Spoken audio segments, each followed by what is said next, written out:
Pai de amor, de graça e de bondade. Santo e eterno Deus, nós lhe agradecemos porque Tu és um Deus de amor e de bondade, e não há sombra de variação em Ti. Te agradecemos porque não nos deixaste sós, antes enviaste Teu Filho Jesus para viver, morrer, ressuscitar e interceder por nós diante de Ti. Deixastes ainda Teu Espírito para conduzir como Teu representante nesse mundo, e a Tua palavra para revelar a Tua vontade e nos aproximar ainda mais de Ti. Sabe que somos pó, somos fracos e precisamos de algo tangível, Senhor, para reconhecer-te. Por isso, te agradecemos pela Tua palavra.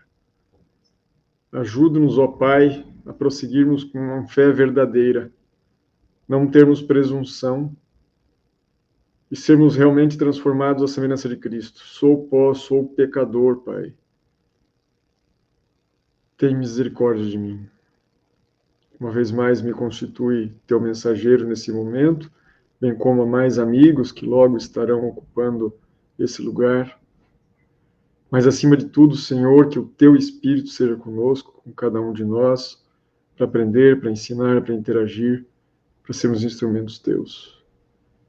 Que quando Teus filhos estiverem assistindo agora ao vivo ou ainda gravações, que realmente, ó Senhor, o Teu Espírito fale ao coração de cada um deles, para que possamos, Senhor, estar junto de Ti. Abre o nosso entendimento, Pai. Dá-nos discernimento da Tua vontade e do Teu querer, e obscurece a nossa mente para qualquer outra influência que não seja a Tua. Que Jesus Cristo viva em nosso viver, que o eu diminua, para a honra e glória do Teu nome. Que Tu reines soberano em nossa vida. Em nome de Cristo oramos. Amém. Bom, meus amigos, a questão é que nós temos entendido aqui, quando falamos sobre o retorno de Jesus, estamos falando de nossa identidade. E nós não podemos subestimar as coisas. Não é por saber que isso vai fazer diferença. Se o saber que vai acontecer fizesse diferença, Satanás não seria quem é. A diferença é o Espírito, é permanecer no Espírito do Senhor. Isso faz a diferença. E nós precisamos cuidarmos para que nós não estejamos caindo no erro da presunção. É a fé que salva. O pecado entrou no mundo pela dúvida, então ele só sai pela fé. Uma fé que confia, uma fé que entrega, uma fé que depende. Depende de Deus e não de nós mesmos. Nós não conseguimos vencer o mal e o pecado. Nós não conseguimos mudar a nossa natureza. De nós mesmos, somos nada. Mas com Cristo, em Cristo, através dele, do Espírito Santo, aí diz a palavra do Senhor que todo o exército do mal treme. Todo o exército do mal treme quando um filho de Deus se ajoelha para orar em nome de Cristo.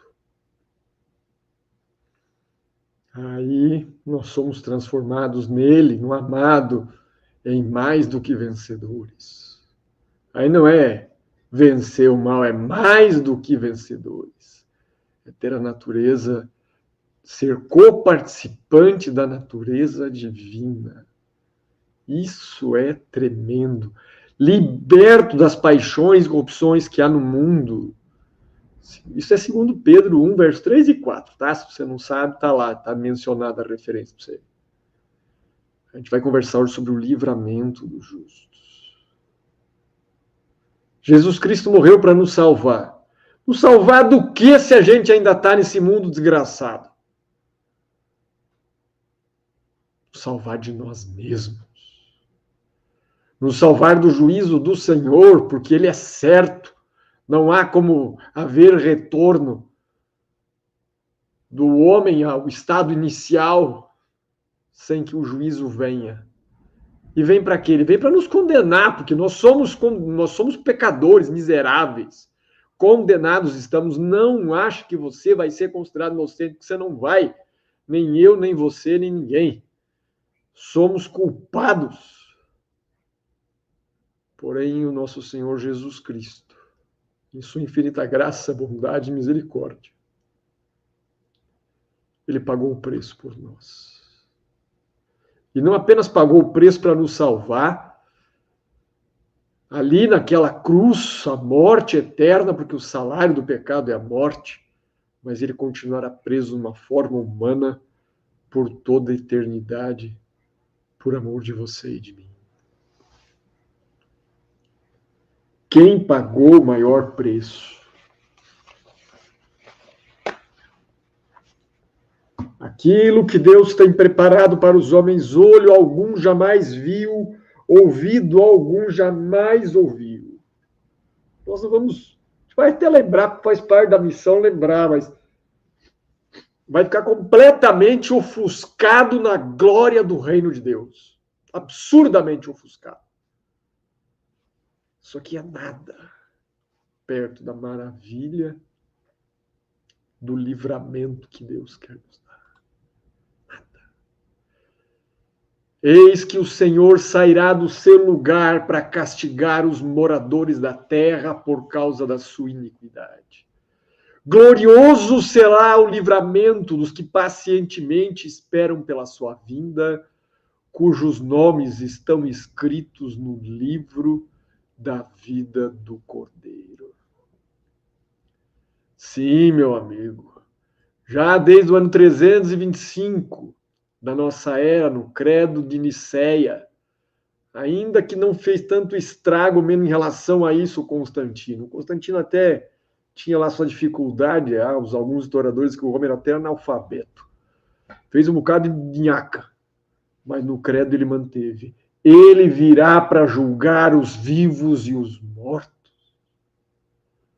Jesus Cristo virá. E o apóstolo Pedro escreve, sabendo primeiro que nos últimos dias virão escarnecedores, andando segundo suas próprias concupiscências e dizendo, onde está a promessa de sua vinda? Aonde está a promessa de sua vinda? Mas o Senhor, diz o verso 9 do capítulo 3 da segunda carta de Pedro, o Senhor não retarda a sua promessa, ainda que alguns a tenham por tardia. Ele é longânimo para conosco, não querendo que nenhum de nós se perca, senão que venham a arrepender-se. Ele é longânimo. Olha a bondade do Senhor. Ele permanece animado por um longo período de tempo, apesar de quem nós somos. Apesar de quem nós somos. Mas o dia do Senhor virá como ladrão de surpresa. Se o pai de família soubesse quando viria o ladrão, ele vigiaria.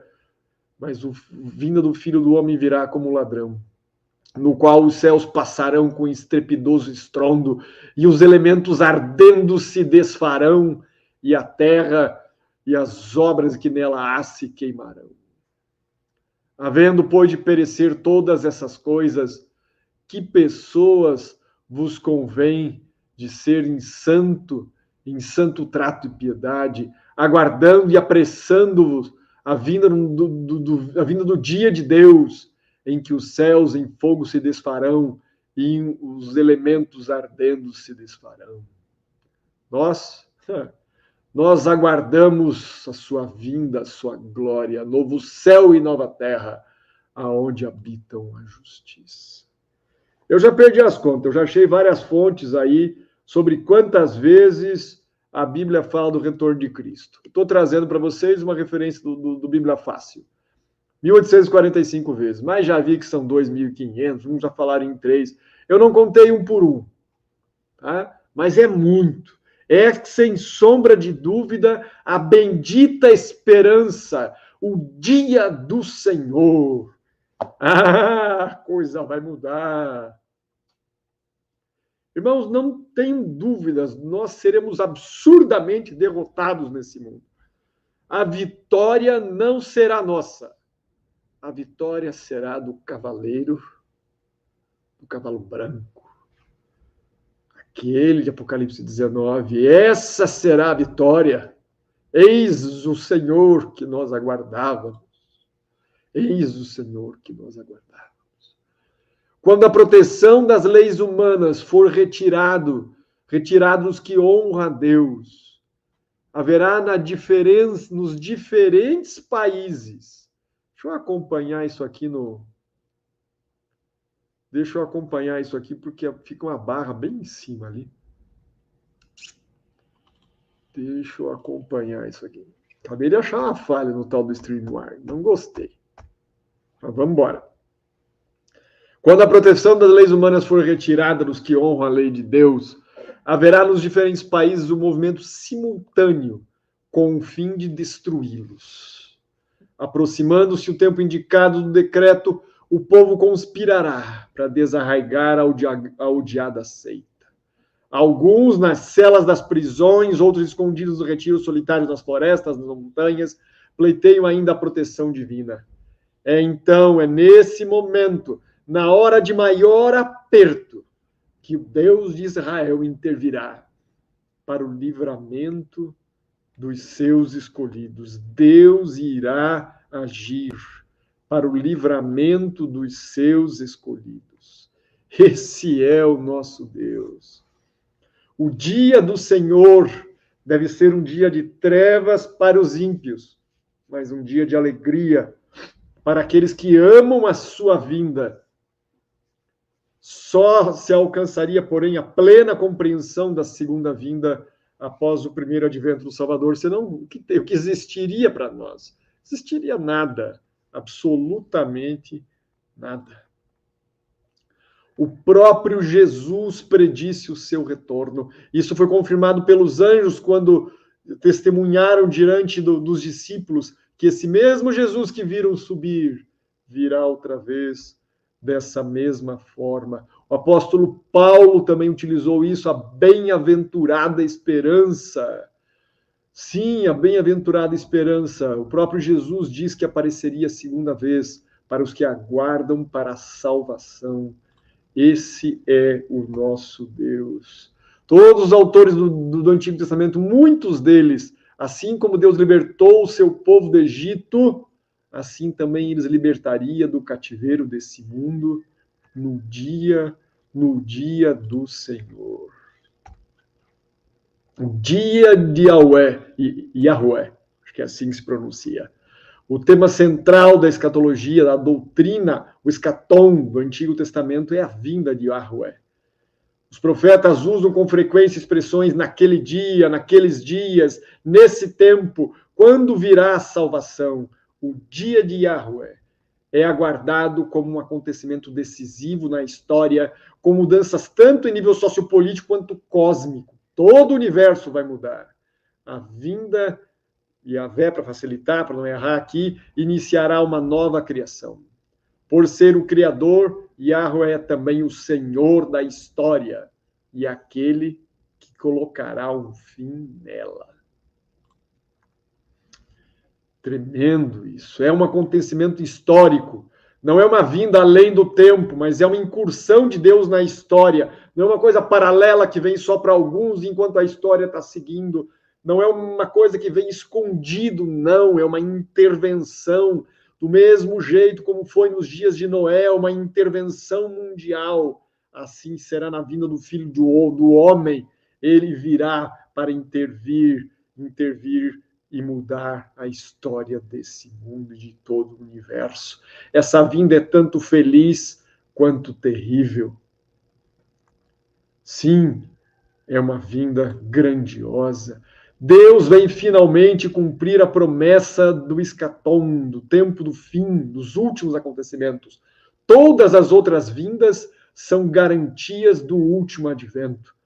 Ora, voltar em poder e grande glória e majestade, para ele é fácil. Difícil foi vir, se despir da divindade e vir nascer numa estrebaria, num coxo, viver sem ter onde reclinar a cabeça, sem poder usar seu poder e passar por tudo que ele passou. Isso foi difícil. Se isso que é difícil ele fez, imagina voltar com poder e grande glória para resgatar os seus. Se tem algo que ele quer fazer, é isso. Se tem algo que ele quer fazer, É isso. É um evento culminante.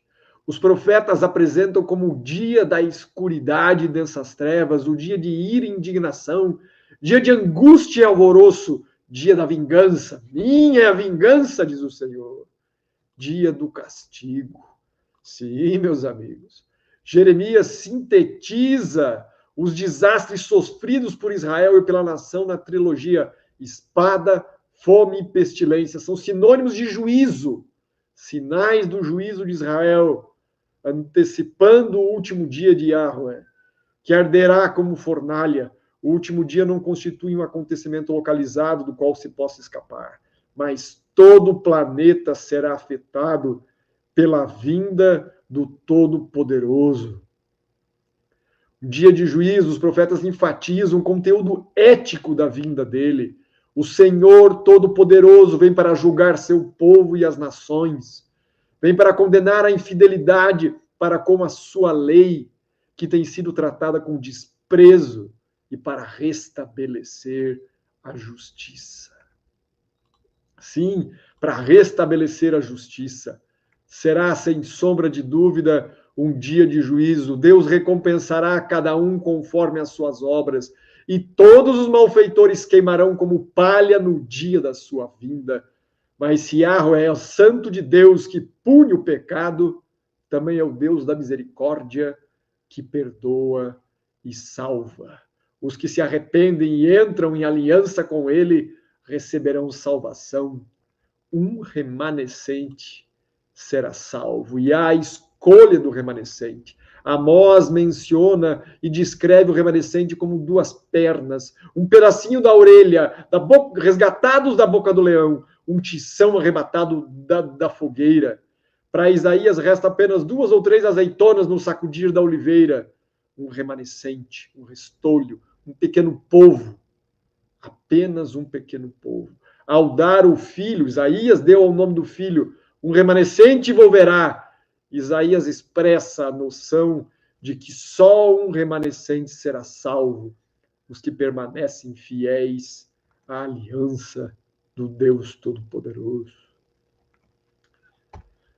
Os profetas enfatizam que o remanescente será formado por Israel apenas em parte, e incluirá também outras nações. Sim, de todo o mundo virá o remanescente. Deus tem ovelhas que são de outros apriscos, mas ouvirão a sua voz e se reunirão em um só povo, em um só rebanho de um só Senhor. A escolha do remanescente reside não tanto na própria justiça dele, mas na fidelidade de Deus. É ali que está a justiça de Deus. A restauração de um reino que subsistirá para sempre e que nunca será destruído. Esse é o reino do Messias davídico, já sugerido em Daniel capítulo 2 e também claramente definido em Daniel capítulo 7. Aquele que vem com as nuvens não é outro senão uma figura divina, uma perspectiva universal e transcendente que supera o nacionalismo judeu. Um reino para toda a eternidade. O retorno do paraíso, Isaías e Ezequiel anunciam um claro restabelecimento das condições edênicas, sim, das condições ideais que ela viu. O próprio Deus, como um pastor, apacentará o seu rebanho e reinará sobre Sião. A expressão apocalipse, é o chamado apocaliptismo, é uma nova era que não se desenvolve a partir da antiga, trata-se de uma nova criação. Deus suscitará um reino representado por uma pedra, essa pulveriza todos os reinos anteriores e se estabelece para sempre. Jesus Cristo afirmou ser ele mesmo essa pedra. Nas visões relacionadas a Daniel 7 e Daniel 8, lá são visto isso. O próprio chifre pequeno, quando ele arranca os outros chifres, ele fala blasfêmias, fala muitas coisas contra o povo do Altíssimo. Mas esse Deus está intercedendo pelo seu povo.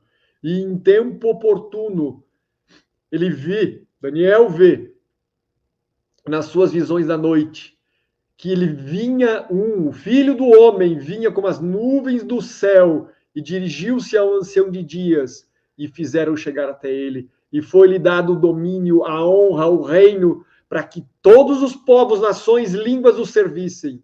E o seu domínio é um domínio eterno, que não passará.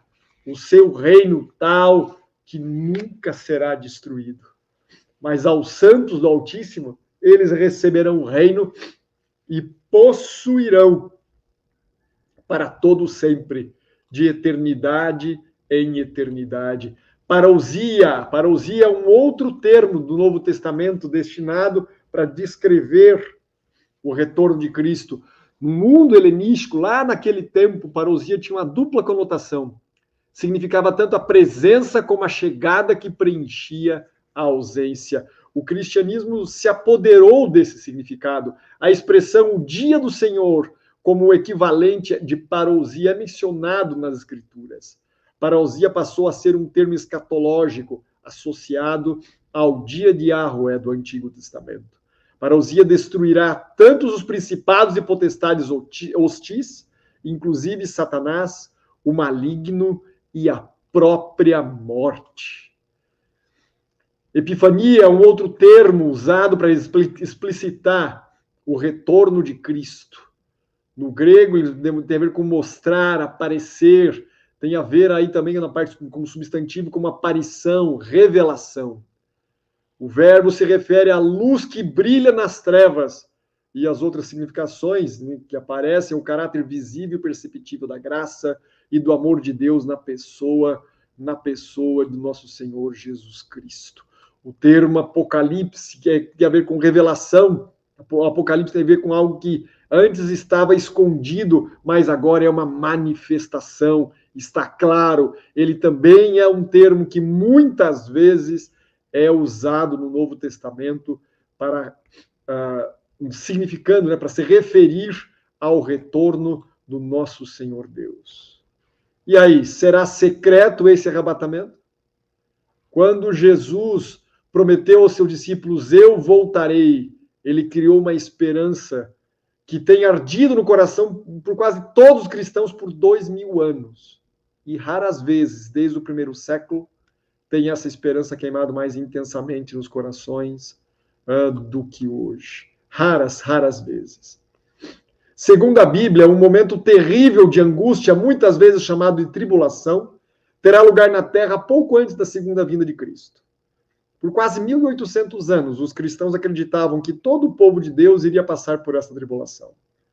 No entanto, cerca de 200 anos atrás, uma nova teoria foi proposta, que Deus levará os verdadeiros cristãos para fora do mundo e o transportará para o céu antes da tribulação. Isso é recente. Por maior parte do tempo, os cristãos não acreditaram nisso. Aqueles que ficarem para trás passarão pela tribulação, durante a qual milhões de judeus serão convertidos ao cristianismo. E no entendimento deles, a segunda vinda de Cristo acontecerá no final dessa tribulação. A deportação dos santos para os céus antes da tribulação é chamada de arrebatamento, nessa vinda pós-tribulacionista, né? Pré-tribulacionista, desculpe.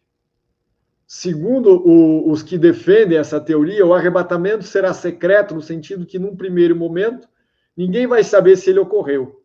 Aqueles que serão deixados para trás na terra só irão perceber que isso aconteceu porque eles se tornaram conscientes de que muitas pessoas desaparecem de repente sem qualquer razão. Isso por causa, a gente vai ver mais para frente, da dupla aplicação dada no sermão profético de Mateus 24. Mateus 23 termina com Jesus olhando Jerusalém, vendo o templo e chorando porque muitas vezes ele já havia querido juntar seus filhinhos, como uma galinha junta os seus pintinhos debaixo de suas asas, e eles não quiseram. E então inicia o capítulo 24, dizendo que não ficaria pedra sobre pedra sem que houvesse ser derrubada. Os discípulos estavam mostrando a glória do templo e Jesus responde assim. E os discípulos entenderam, porque Jesus já havia dito para eles que ele voltaria, que haveria destruição quando ele voltasse. Os discípulos entenderam que as duas coisas aconteceriam ao mesmo tempo. e porque eles não estavam preparados ainda para receber, Jesus Cristo explica, então, os dois acontecimentos e deixa entender como se fosse a mesma coisa, como na realidade são acontecimentos diferentes. A destruição de Jerusalém ocorreu no ano 70 e a sua vinda, como tem vários paralelos, inclusive, sobre isso, com exceção da questão do um será deixado e o outro será levado, que isso é uma interpretação referente à destruição de Jerusalém. Quando vocês verem o sinal que a abominação da desolação está no lugar santo, não volte atrás para pegar nada, saia, fuja. E foi assim que ocorreu. Quando Céstio retorna para Roma, por causa da questão da sucessão do trono do império, os cristãos fugiram. E ali, quando eles fugiram, nenhum cristão morreu na destruição de Jerusalém. Mas aí, tanto o texto de Daniel, capítulo 8 e 9, são mal interpretados, como de Mateus 24, para entender um arrebatamento. Vamos avançar mais um pouquinho. 4 razões nós vamos colocar aqui para questionar um pouquinho essa visão do arrebatamento secreto. Primeiro, o vocabulário do segundo advento, nós já vimos as expressões, não oferece respaldo para tal ponto de vista. Com certeza não. Nenhuma das 3 palavras gregas usadas no Novo Testamento, parousia, apocalipse, epifaneia, sugerem algo secreto antes da tribulação. Pelo contrário, é a vinda, é a revelação, é o aparecimento. Não é secreto. Então, o objetivo desse aparecimento é outro realmente. Vamos avançar aqui mais um pouquinho também. Opa. O Novo Testamento, vou colocar isso como segundo argumento, não contém traços de um secreto e invisível arrebatamento instantâneo da igreja. Na verdade, 1 Tessalonicenses 4, 15 a 17, dá uma descrição mais notória do segundo advento, sugere exatamente o oposto. Ele fala que o Senhor desce do céu, dada a sua palavra de ordem, ouvida a voz do arcanjo, ressoada a trombeta de Deus, e Apocalipse ainda diz que todo olho o verá. Pelo contrário, como tem sido frequentemente apontado, essa talvez seja a passagem mais barulhenta da Bíblia. As referências à trombeta ressoando em paralelo com as passagens de Mateus 24 e 1 Coríntios 15, 52 corroboram com a natureza pública do segundo advento. Terceiro argumento, as passagens bíblicas sobre tribulação não oferecem suporte para um arrebatamento pré-tribulacional da igreja. No discurso do Monte das Oliveiras, Jesus falou da grande tribulação que irá preceder imediatamente a sua vinda, prometendo que por causa dos escolhidos tais dias seriam abreviados. Argumentar que os efeitos são apenas para os crentes judeus e não membros da igreja é ignorar o fato de que Cristo estava se dirigindo aos seus apóstolos, que representavam não só o Israel nacional, como também a igreja em geral. Notável também a semelhança entre a descrição de Cristo da sua segunda vinda em Mateus 24, 30 e 31 e a de Paulo em 1 Tessalonicenses. Ambos os textos mencionam a descida do Senhor, a trombeta que soa, os anjos acompanhantes, a reunião do povo de Deus.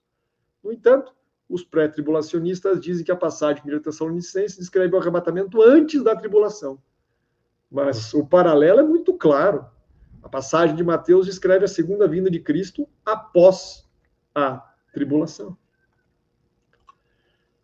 Quarto e último argumento apresentado aqui, Paulo e o livro do Apocalipse negam a noção de um arrebatamento secreto pré-tribulacional.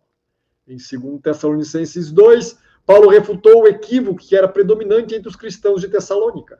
Aparentemente, eles acreditavam que o dia do Senhor já tinha chegado.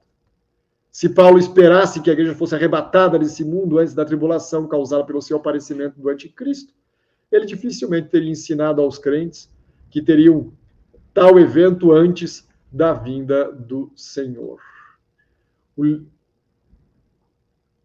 O livro de Apocalipse trata de eventos associados com a grande tribulação em maior detalhe do que qualquer outro livro do Novo Testamento. Eventos tais como o aparecimento de uma besta que persegue os santos de Deus e o derramamento das últimas pragas.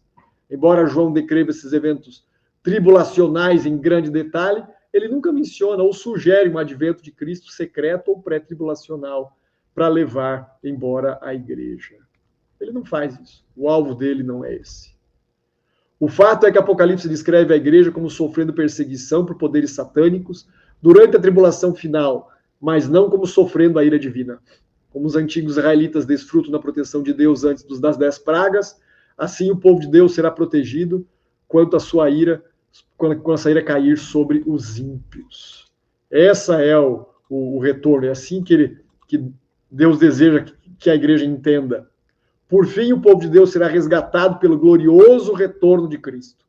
O Apocalipse, então, não retrata um arrebatamento pré-tribulacional da igreja, mas um retorno pós-tribulacional de Cristo. Esse é o entendimento que Deus tem. Há alguns textos aí que, também difíceis no entendimento do retorno de Cristo. Um deles é o texto de Mateus 10, 23. Só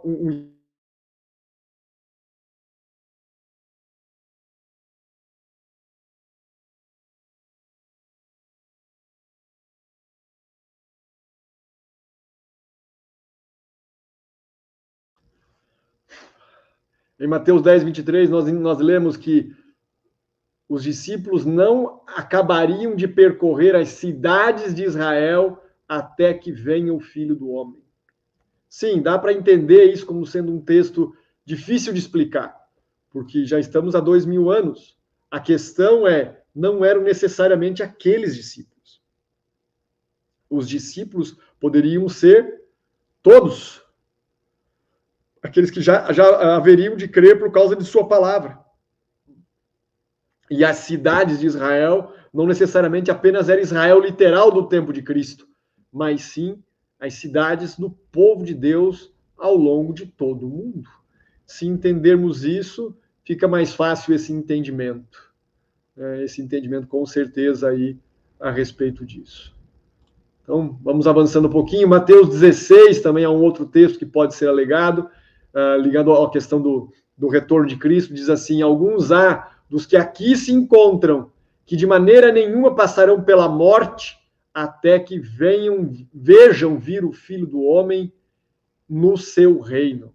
Que é importante de nós cuidarmos um pouquinho sobre isso. Tá?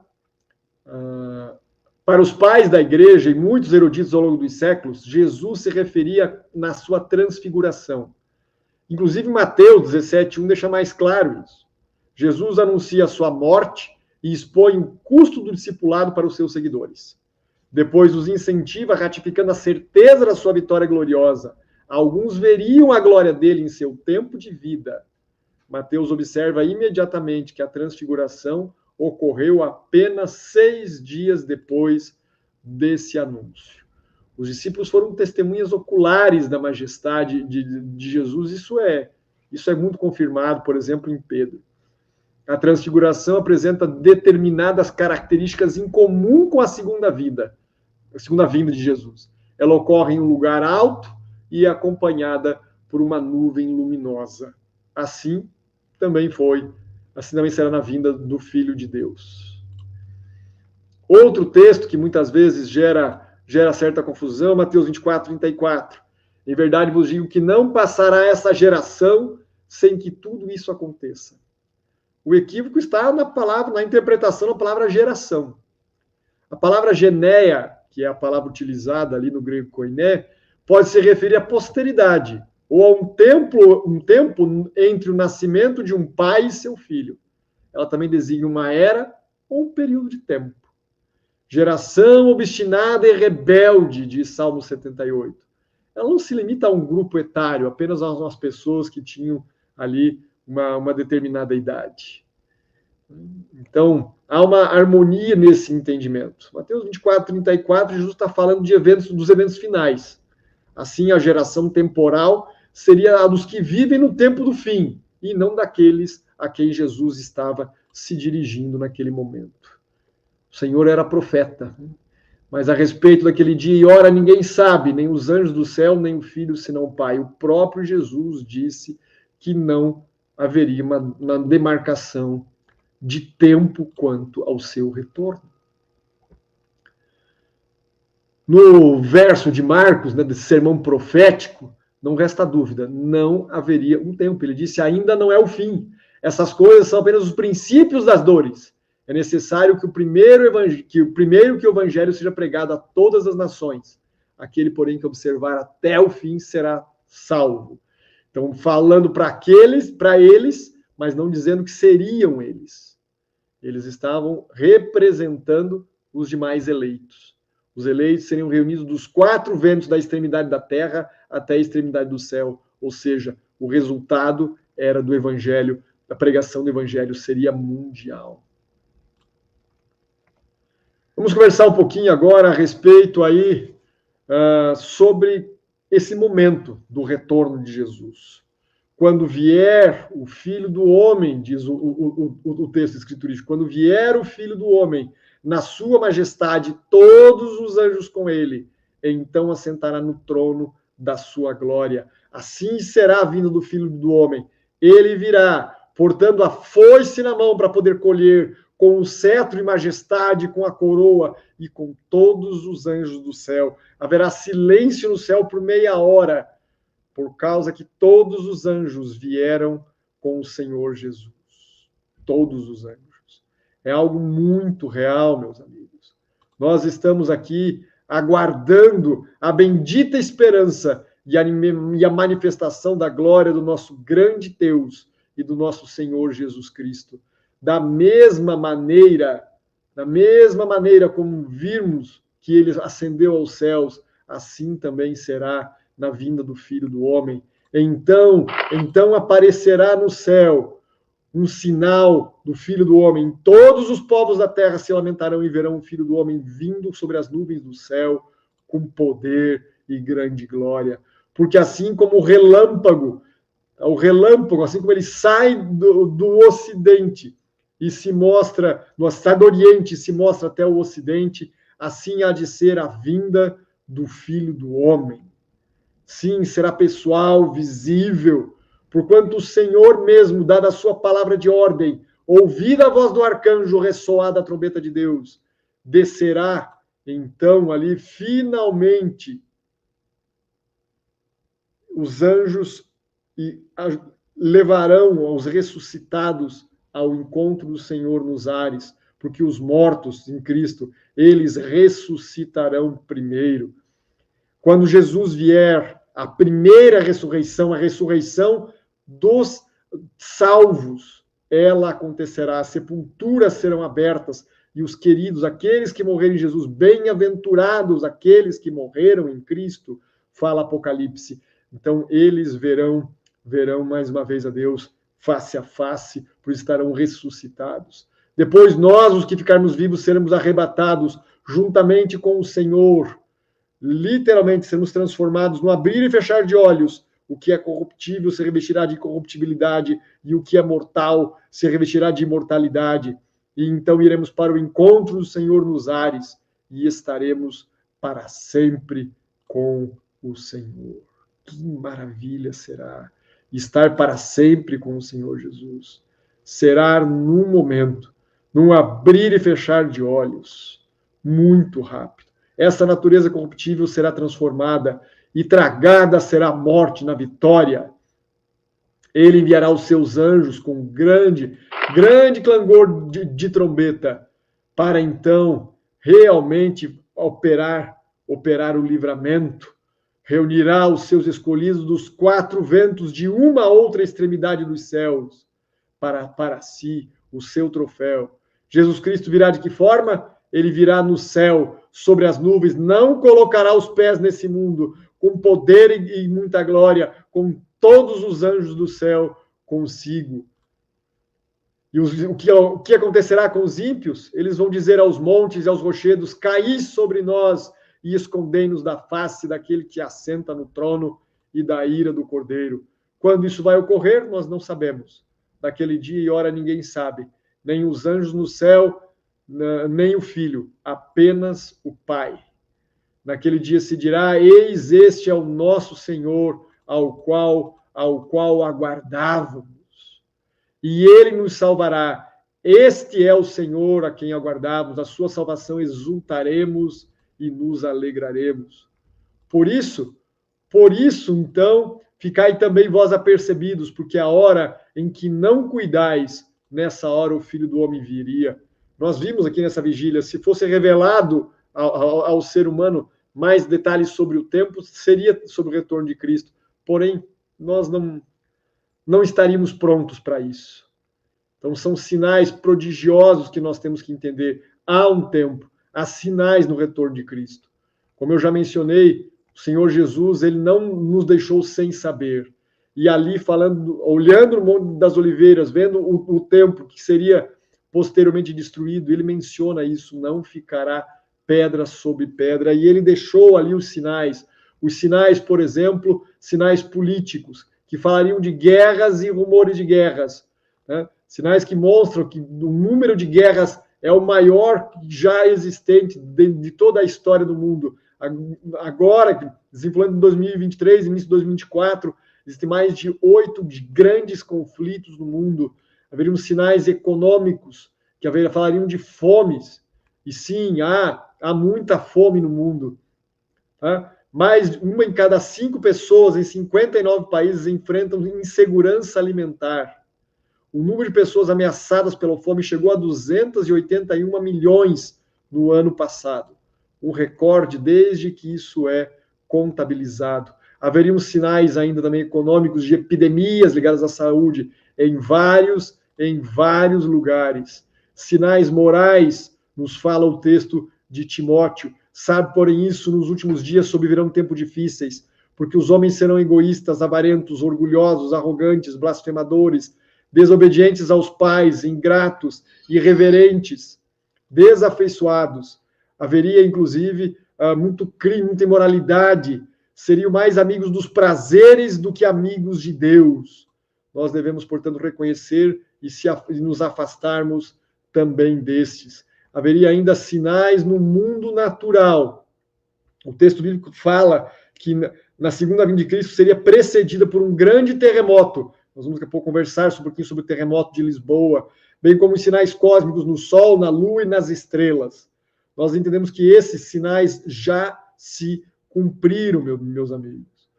O terremoto em muitos locais, o terremoto de Lisboa foi chamado um dos maiores desastres da história. Lisboa era um dos grandes expoentes do mundo daquela época. E era uma cidade com muitos palácios, com muitos castelos, com muitas igrejas. E era dia de Todos os Santos, um feriado católico, as igrejas estavam repletas. Por volta de 9h30 da manhã, o cataclisma se insere. 3 terremotos, o segundo deles o maior de todos. E fez realmente uma destruição muito, muito grandiosa. E nós temos percebido que tem ocorrido um aumento no número de terremotos no mundo a cada ano, tá? Ao passar do ano. Até mesmo no Brasil já ocorreu um terremoto, inclusive causando morte, aqui mesmo no estado de Minas Gerais. Haverá ainda a questão do mar, né? O bramido do mar e das ondas, aí os tsunamis e as ressacas que estão destruindo a costa em muitos locais mencionam sobre isso. Então, a temperatura média na Terra tem aumentado, tem trazido vários cataclismas e tem trazido, certamente, várias dificuldades aí, causados não apenas, mas também pelo ser humano. Haveriam sinais no mundo religioso, tá? Haveriam falsos cristos e falsos profetas, que fariam, inclusive, prodígios, milagres, enganando, se possível, os próprios eleitos. Então, temos que cuidar muito a respeito de entender a diferença entre os verdadeiros e os falsos profetas de Deus. Não é à toa que existe mais de 40 mil denominações cristãs no mundo. Muitos falsos profetas, falsos mestres, que têm induzido heresias ao povo, heresias destruidoras, que têm trazido muitas calamidades, muitas dificuldades para o povo de Deus em nossos dias.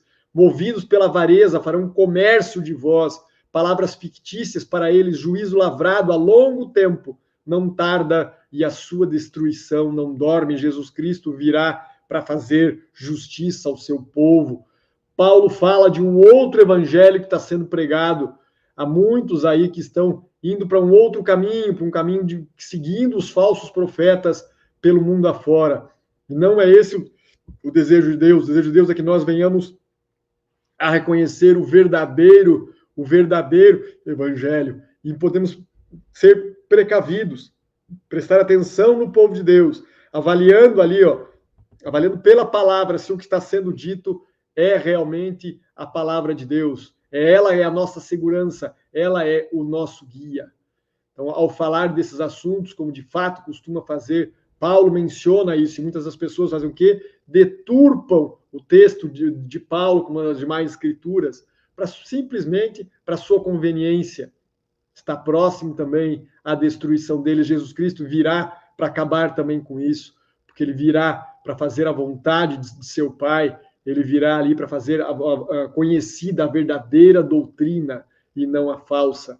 Nós temos que comparar, então, preceito sobre preceito, regra sobre regra, um pouco aqui, um pouco ali, para montarmos essa imagem preciosa do quebra-cabeça de Deus e entendermos que é apenas pela Escritura, pela lei e pelo testemunho que nós vamos ver a alva, que é a alva, é amanhã da ressurreição, é amanhã do retorno de Cristo Jesus. Ele não retarda, o Senhor não retarda a sua promessa. Não, ele é longânimo, ele quer que todos se arrependam. Ele está sendo paciente, ele quer que todos nós venhamos a ter uma chance. Sinais do retorno de Cristo no mundo físico, cumprido. No mundo político, cumprido. Econômico, cumprido. No mundo moral, está sendo cumprido. No mundo religioso, também. E o evangelho do reino, ele será pregado em todo o mundo, a testemunho de todos os povos, para que então possa vir o fim. Esse mesmo Jesus que subiu aos céus e foi visto por todos, voltará e também será visto. Quando ele subiu, só os discípulos viram. Quando ele voltar, todo olho o verá. Jesus prometeu para nós não andarmos preocupados, mas confiar nele, pois ele viria outra vez. Olhei e eis uma nuvem branca, e sentado sobre a nuvem estava um semelhante ao Filho do Homem. Sim, ele virá mais uma vez, tendo na cabeça uma coroa de ouro e na mão uma foice afiada. Porque o Senhor mesmo, dada a palavra de ordem, ouvida a voz do arcanjo, ele mesmo, ressoar a trombeta de Deus, descerá dos céus e os mortos vão ressuscitar. Olhem a descrição, meus irmãos, que o Espírito de Profecia faz. Olha a beleza disso. E aqui nós vamos concluir, nos aproximamos aí do final. Olha a descrição que o Espírito de Profecia faz nesses momentos derradeiros. Com brados de triunfo e zombaria e imprecação, multidões dos homens maus estão prestes a cair sobre a presa, quando eis um denso negror, e mais intenso do que as trevas da noite, ele cai sobre a terra. Então o arco-íris, resplandecendo com a glória do trono de Deus, atravessa os céus, e parece cercar cada um dos grupos em oração. As multidões iradas subitamente se detêm, silenciam seus gritos de zombaria. É esquecido o objeto da sua ira sanguinária. Com terríveis pressentimentos contemplam o símbolo da aliança de Deus, anelando-se por um amparo do seu fulgor insuperável. É meia-noite. É à meia-noite que Deus manifesta o seu poder para o livramento de seu povo. O sol aparece resplandecendo em sua força. Sinais e maravilhas seguem em rápida sucessão. Os ímpios contemplam a cena com terror e espanto, enquanto os justos veem uma solene alegria dos sinais do seu livramento. Tudo na natureza parece desviado do seu curso. As correntes d'água deixam de fluir. Nuvens negras e pesadas sobem e chocam-se umas com as outras. Em meio aos céus agitados, acha-se um espaço claro de glória indescritível, de onde vem uma voz de Deus, como o som de muitas águas, dizendo: Tetelestai, está consumado, está feito. Nesse mesmo momento, Jesus Cristo termina a sua intercessão pelos salvos, no juízo investigativo, no céu, e uma grande nuvem ali literalmente fecha o santuário nesse momento, pois está encerrado a intercessão de Cristo pelos santos. Essa voz abala os céus e a terra. Há um grande terremoto como nunca antes havia visto desde que há homens sobre a terra. Tal foi esse tão grande terremoto. O firmamento parece abrir-se e fechar-se. A glória do trono de Deus disse atravessar a atmosfera. As montanhas agitam-se como a cana ao vento. E literalmente infracosas rochas são espalhadas por todos os lados. Há um estrondo como de uma tempestade a sobrevir. O mar é açoitado com fúria. Ouve-se o sibilar de um furacão semelhante à voz de demônios na missão de destruir. A terra inteira se levanta, dilatando-se como as ondas do mar. Sua superfície está a quebrar-se. Seu próprio fundamento parece ceder. Cadeias de montanhas estão a revolver-se. Desaparecem as ilhas habitadas. Os portos marítimos que pela sua iniquidade se tornaram como Sodoma são tragados pelas águas enfurecidas. A grande Babilônia veio em lembrança perante Deus, para que dar ao cálice do vinho da indignação da sua ira. Grandes pedras de saraiva, como um peso de um talento, mais de 30 quilos, estão para fazer sua obra de destruição. As mais orgulhosas cidades da terra são derrubadas, os suntuosos palácios em que os grandes homens do mundo dissiparam suas riquezas com glorificação própria, desmoronam-se diante dos seus olhos. As paredes das prisões fendem-se, e o povo de Deus que estivera retido em cativeiro por causa da sua fé é então libertado. Tremendo, tremenda é esse dia, esse momento. Disseram os profetas da antiguidade ao contemplar a santa visão do dia de Deus: uivai, porque o dia do Senhor está perto. Vem o Todo-Poderoso como assolação. Entra nas rochas e esconde-se no pó da presença espantosa do Senhor e da glória da sua majestade. Os olhos altivos dos homens serão abatidos e a altivez dos varões será humilhada, e só o Senhor será exaltado naquele dia, porque o dia do Senhor dos exércitos será contra todo soberbo, altivo, contra todo que se exalta para que seja abatido. Naquele dia o homem lançará as toupeiras e os morcegos dos seus ídolos de prata e os ídolos de ouro que fizeram para que ante eles se prostrassem, e meter-se-á nas fendas das rochas, pelas cavernas das penhas, por causa da presença espantosa do Senhor e por causa da glória da sua majestade, quando ele se levantar para assombrar a terra. Tremendo. Densas nuvens ainda cobrem os céus, contudo o sol, de quando em quando irrompe, aparecerá como o olhar vingador de Jeová. Relâmpagos terríveis estalam dos céus, envolvendo a terra no lençol de chamas, porque sobre o estrondo medonho do trovão, vozes misteriosas e terríveis declaram a sorte dos ímpios. As palavras proferidas não são compreendidas por todos. Entendem-nas, porém, distintamente os falsos ensinadores. Os que pouco antes eram tão descuidosos, tão jactanciosos e desafiadores, e tão exultantes em sua crueldade para com o povo de Deus, observador dos mandamentos, acham-se agora vencidos pela consternação e a estremecer de medo. Ouvem-se o seu pranto acima do som dos elementos.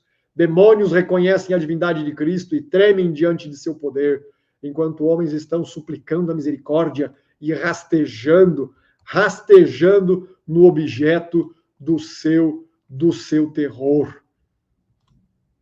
A voz de Deus é ouvida no céu, declarando o dia e a hora da vinda de Jesus. Os acontecimentos ocorrem na iminência de Jesus vir. E Israel de Deus ficará a ouvir com um olhar fixo do alto, tendo um semblante iluminado com a sua glória, brilhante como um rosto de Moisés quando desceu dos Sinais, e os ímpios não podem olhar para eles. Abrem-se então as sepulturas, e muitos que dormem no pó da terra ressuscitarão, uns para a vida eterna e outros para a vergonha e desprezo eterno. Todos os que morreram na fé da mensagem do terceiro anjo saem do túmulo glorificados para ouvir o concerto de paz estabelecido por Deus aos que guardam a sua lei. Os mesmos que os transpassaram ao lugar da ressurreição especial, aqueles que aguardavam ali a mensagem, né, pregaram a mensagem do primeiro, do segundo, e iniciando a mensagem do terceiro anjo, e aguardavam a vinda do Senhor, eles também ressuscitam para ver o Senhor voltar. E aqueles que os transpassaram ressuscitarão, que zombaram e escarneceram da agonia de Cristo. Os mais acérrimos inimigos fizeram isso em sua verdade e o seu povo ressuscitam para contemplar a sua glória e ver a honra conferida aos fiéis e obedientes, mas ressuscitam logo em seguida para serem destruídos. É impossível descrever o horror e o desespero dos que pisaram os santos mandamentos de Deus.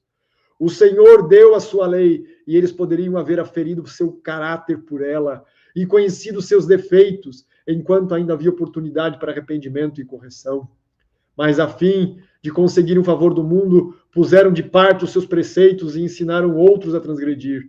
Esforçaram-se para compelir o povo de Deus a profanar o seu sábado. Agora são condenados por aquela lei que desprezaram. Com terrível clareza veem que se acham sem desculpas. Escolheram a quem servir e adorar. Então vereis outra vez a diferença entre o justo e o ímpio, entre o que serve a Deus e que não aquele que não o serve. Os inimigos da lei de Deus, desde o ministro até o menor dentre eles, têm nova concepção da verdade e do dever. Demasiado tarde vem eles o sábado do quarto mandamento, que ele é o selo do Deus vivo.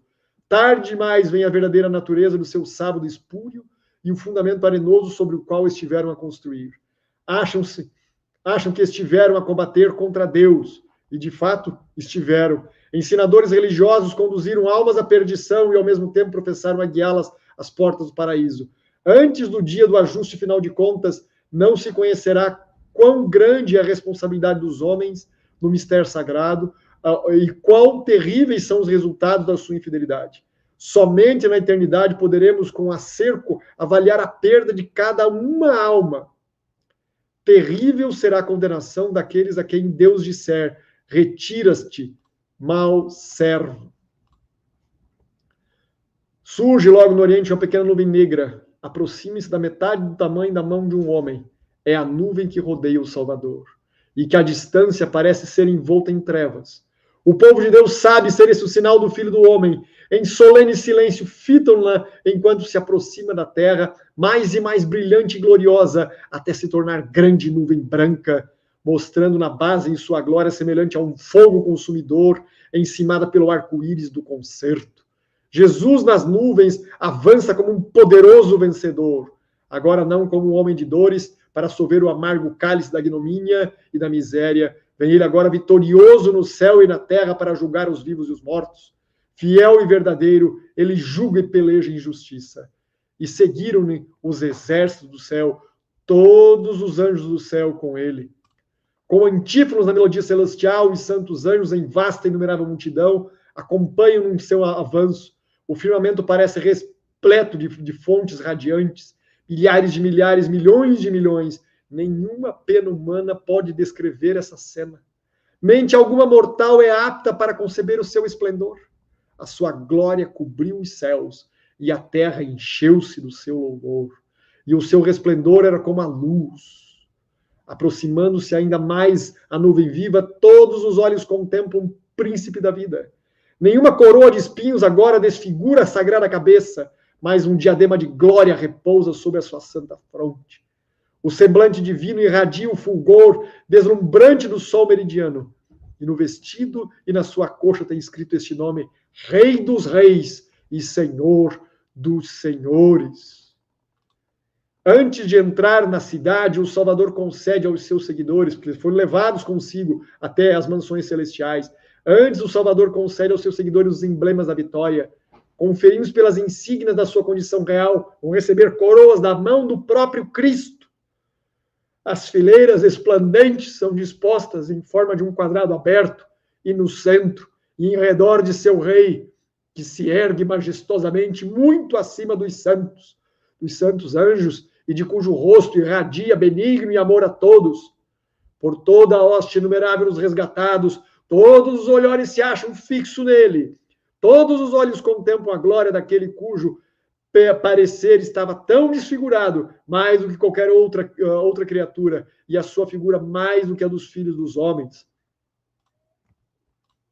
Sobre a cabeça dos vencedores, Jesus, com a sua própria destra, põe a coroa de glória. Para cada uma coroa que traz o seu novo nome e a inscrição: Santidade ao Senhor. Em cada mão são colocadas palmas de vencedor e harpa resplandecente.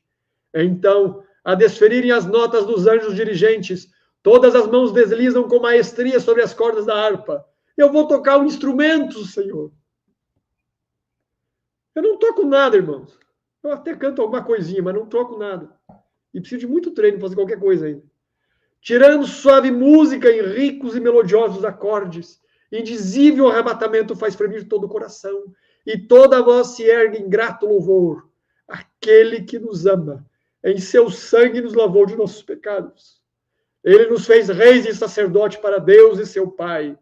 A ele a glória, o poder e a majestade para todo sempre. Amém. Deus seja louvado. Beto, eu falei demais. Já faço a oração? Pode fazer a oração, doutor.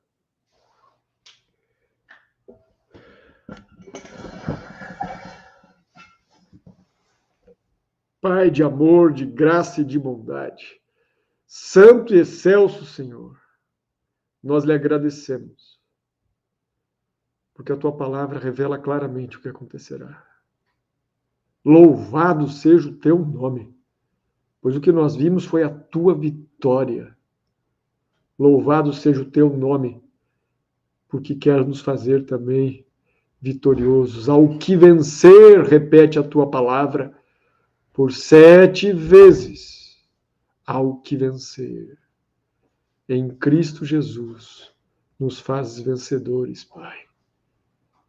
Obrigado. Obrigado porque Ele retornará. Conduz teus filhos, Senhor. Nos méritos de Jesus oramos agradecidos e entregues a Ti. Amém, amém.